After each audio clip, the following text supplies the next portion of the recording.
আজকে আবার কতগুলো সেন্টেন্স নিয়ে এসেছি, সাধারণ সেন্টেন্স, কমন সেন্টেন্স। কনস্ট্রাকশন এমন কিছু শক্ত নয়, শুধু বিভিন্ন সিচুয়েশানে বিভিন্ন রকমভাবে আমরা এই একটা পার্টিকুলার ওয়ার্ড ব্যবহার করে থেকে থাকি।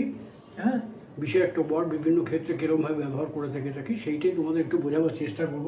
যেমন দেখো, আপনি কার জন্য অপেক্ষা করছেন, এখানে যেটা জানার আছে সেটা হচ্ছে অপেক্ষা করা ইংরেজিটা কি, এটা আমরা সবাই জানি। অপেক্ষা করা ইংরেজি হচ্ছে ওয়েট। সেই অপেক্ষা করা নিয়ে আমরা বিভিন্ন রকমভাবে বলতে পারি। সেই জন্য শুধু অপেক্ষা করছেন, এটা অপেক্ষা করছেন, আবার অন্য অপেক্ষা বাদ দিয়ে আপনি কি খুঁজছেন, কাকে খুঁজছেন, কেন খুঁজছেন, কোনটা দেখছেন, এরকমভাবে আমরা প্রশ্ন করতে পারি। শুধু ওয়ার্ডের ইংরেজিতে যদি জানা থাকে তাহলে ফ্রেমিং অফ দ্য সেন্টেন্স প্রায় একই রকম হয়। সেইগুলো একটু খেয়াল করে দেখো।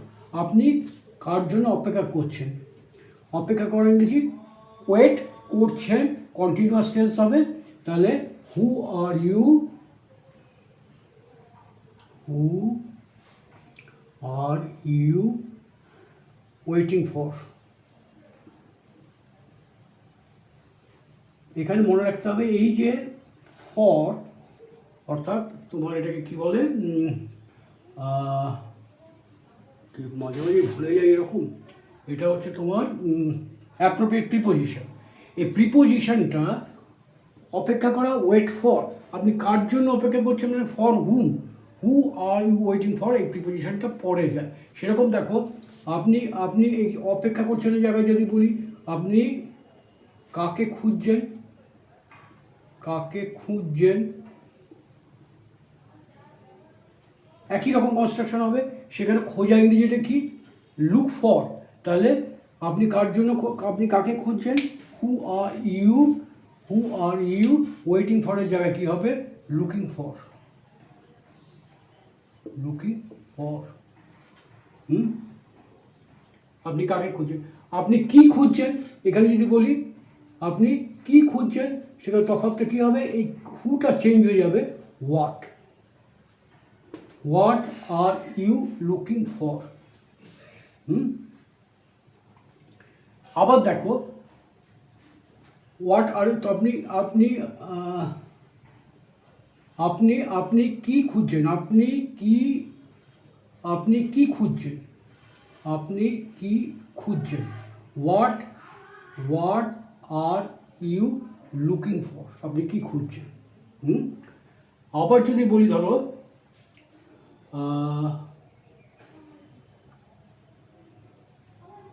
দেখো আমি বললাম আপনি কি কিছু খুঁজছেন, আপনি কি কিছু খুঁজছেন, কীরকম হবে, আপনি কি কিছু খুঁজছেন, সেখানে হবে হোয়াট আর ইউ,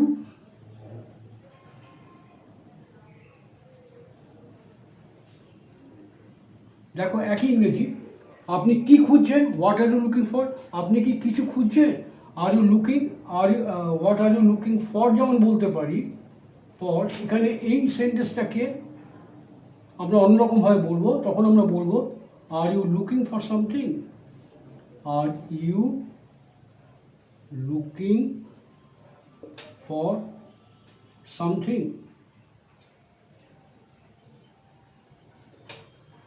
আপনি কি কিছু খুঁজছেন, are you looking for something, আপনি কি কাউকে খুঁজছেন, বা আপনি কি কারোর জন্য অপেক্ষা করছেন, কারোর জন্য অপেক্ষা করছেন।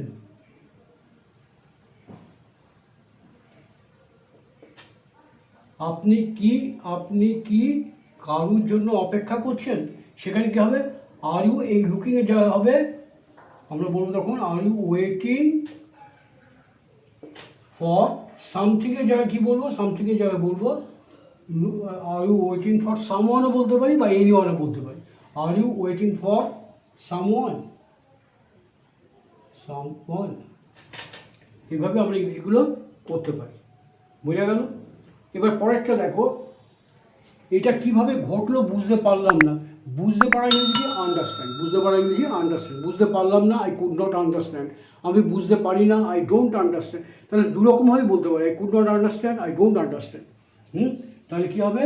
I don't understand, I don't understand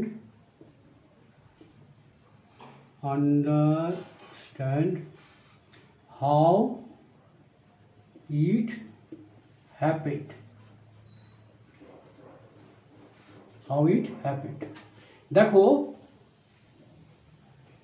যদি বলি এটা কিভাবে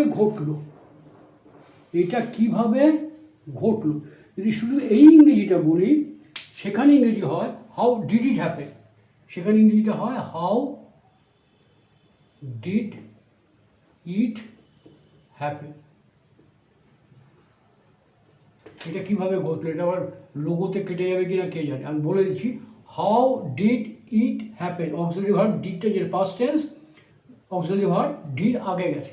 কিন্তু যখন সেন্টেন্সের মধ্যে দুটো পার্ট আছে, বুঝতে পারলাম না কীভাবে ঘটলো, তখন কিন্তু হাউ ডিড ইট হ্যাপেন এরকম আমাদের হবে না, তখন হবে হাউ ইট হ্যাপেন। অর্থাৎ এই পার্টটা ইন্টারোগেটিভ হবে না, এটা আমাদের মাথায় রাখতে হবে, ঠিক আছে? এটা কীভাবে ঘটলো বুঝতে পারলাম না। এইবার দেখো, এই যে বুঝতে পারলাম না, কীভাবে ঘটলো বুঝতে পারলাম না, বুঝতে পারছো এটা কীভাবে ঘটলো?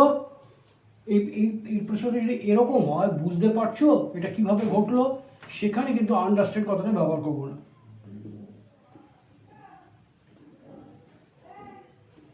বুঝতে পারছো এটা কীভাবে ঘটলো,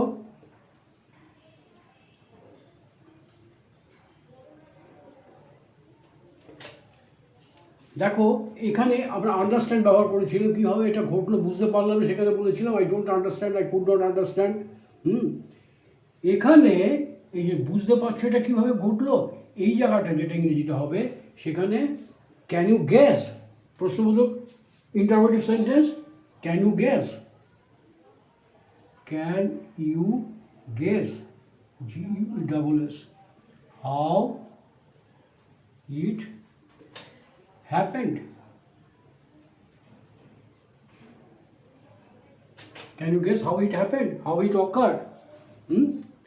তাহলে এখানে কিন্তু হাউ ডিড ইট হ্যাপেন বলবো না, বা হাউ ডিড ইট অকার বলবো না, can you guess how it happen, কারণ এটা ইন্টিগ্রেটিভ, দুটো পার্ট, ক্যান ইউ গেস একটা পার্ট, আর এটা কীভাবে ঘটেছিল হাউ ডিড ইট হ্যাপেন। কিন্তু যখন এই দুটো পার্ট একসঙ্গে যোগ হচ্ছে, কমপ্লেক্স সেন্টেন্স হচ্ছে, তখন এটা হাউ ইট হ্যাপেন্ড হবে। বোঝা গেল? তারপরে দেখো, তুই কে রে, এর ইংরেজি হয় who the teaching hell you are, who the hell you are, তুই কে রে, হু দ্য হেল ইউ আর। এবার দেখো, আমাকে জিজ্ঞাসা করার এটা তুই কে, আমি তো বলি তো, আমাকে বলার, আমাকে জিজ্ঞাসা করার তুই কে, আমাকে বলা তুই কে, এই কাজটা করা তুই কে, তাকে নিমন্ত্রণ করা তুই কে, এরকম যদি বলি, তাহলে সেখানে হচ্ছে যে ভার্বটা আছে, সেই ভার্বটা দিয়ে আমরা সেন্টেন্সগুলো এরকম বলবো। যেমন দেখো,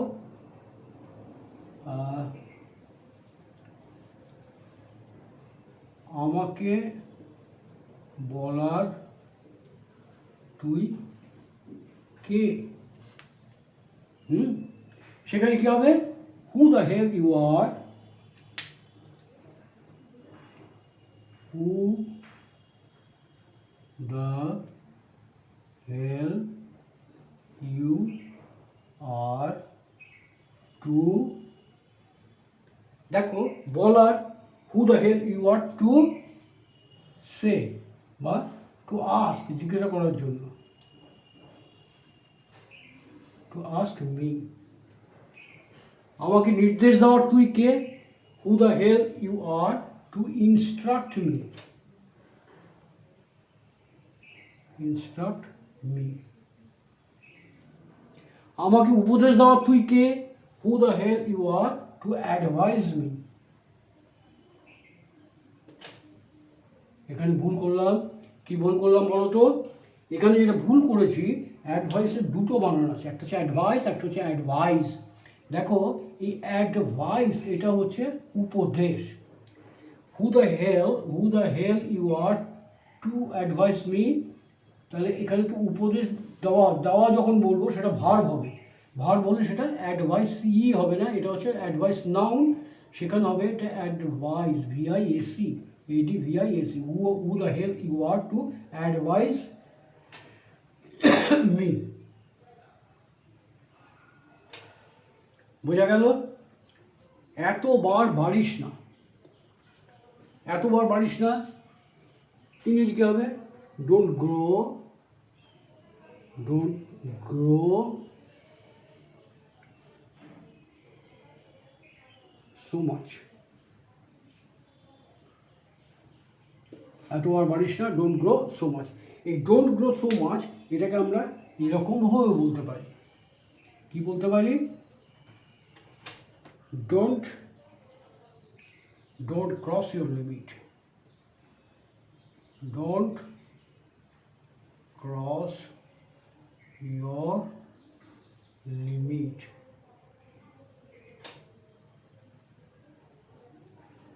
ডোন্ট ক্রস ইউর লিমিট।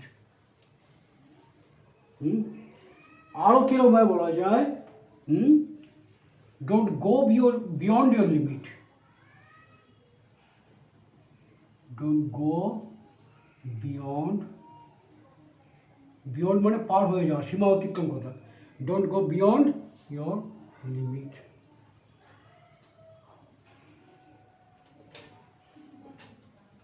তাহলে এতবার বাড়িস না, don't grow so much, don't grow beyond your limit, don't cross your limit. আর কি হতে পারে এরকম?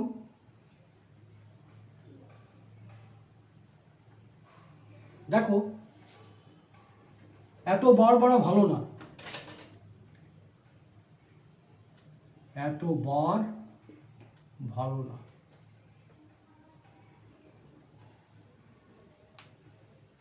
তাহলে এতবার ভালো না, it's not good, it's not good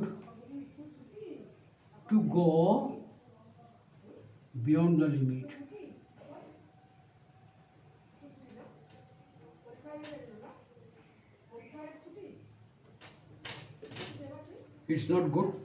It's not good to go beyond the limit অথবা to cross the limit।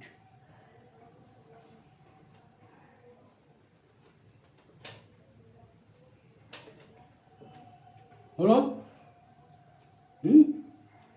তারপর দেখো, এই তো আমি বলবো, কি বলবো? Here I am, here I am। ঠিক আছে? ওই তো সে,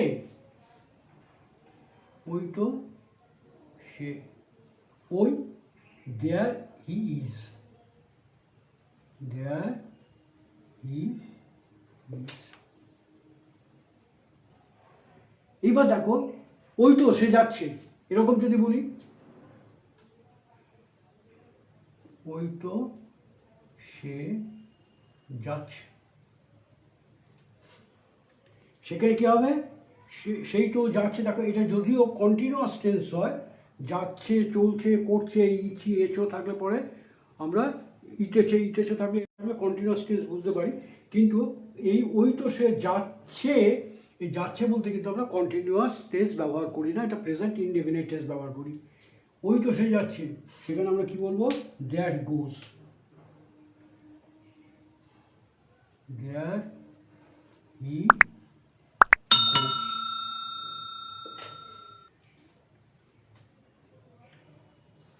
ওই তো সে যাচ্ছে, there he goes। ওই তো সে আসছে, ওই তো দেখো, ওই তো সে আসছে, তাহলে there he goes এর জায়গায় কি বলবো? there he comes, COMES। বোঝা গেল? সে এখানে, ওই তো সে এখানে আসছে, হিয়ার হি কামস, এরকমভাবে হয়।